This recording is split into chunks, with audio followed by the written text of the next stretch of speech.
আসসালামু আলাইকুম। ঈদ মোবারক। সবার ঈদ হোক আনন্দের, সবার ঈদ হোক খুশি এবং ঈদ জমজমাটভাবে জমে উঠুক।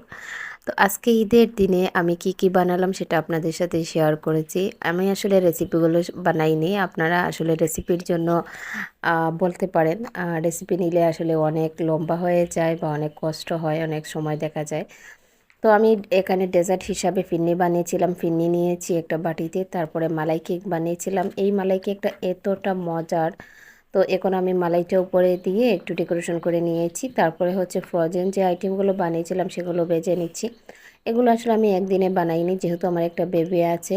তো এদিকে আমি ফ্রোজেন আইটেমগুলো তেলে দিয়ে আমি লাচ্ছি বানিয়ে নিয়েছি। প্রত্যেকবার আমি নবাবির সেমাই বানাই, এবার আসলে নবাবির সেমাই বানাইনি, ভাবলাম এভাবেই তারপরে আমি এসবগুলো বেজে একটা প্লেটে নিয়ে নিচ্ছি। এরকম করে আমি সবগুলো ফ্রোজেন আইটেম বেজে নেব।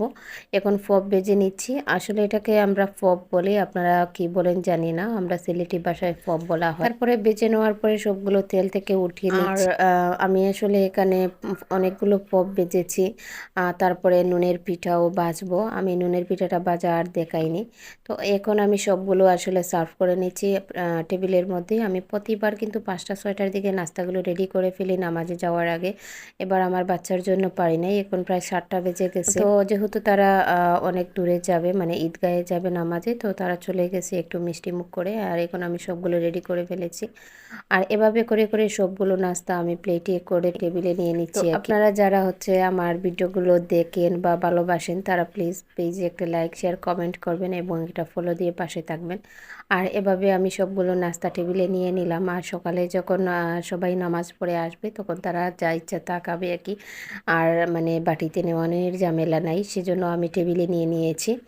তো আমাদের বাসার বা বাড়ির যারা ছিল সবাই নামাজ পড়ে চলে এসেছে। তারা আসলে আমাদের প্রতিবেশী মসজিদে নামাজ পড়েছে। আর আমার হাজব্যান্ড, আমার শ্বশুর, আমার বাচ্চা দুইজন যে ছেলে, তারা ঈদগাহে এখনও রয়ে গেছে, মানে অনেক দূরে, তো এখানে লেট হবে হয়তো।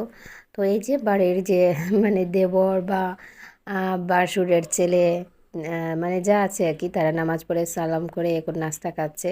আর আমার ছেলে, হাজব্যান্ড, শ্বশুর বা কেউ এখনও মানে নাস্তা করেনি, তারা এসে তারপরে নাস্তা করবে। তো যারা হচ্ছে আমার ভিডিওটা দেখেছেন, ভালো লাগলে লাইক, শেয়ার, কমেন্ট করবেন। আল্লাহ হাফিজ।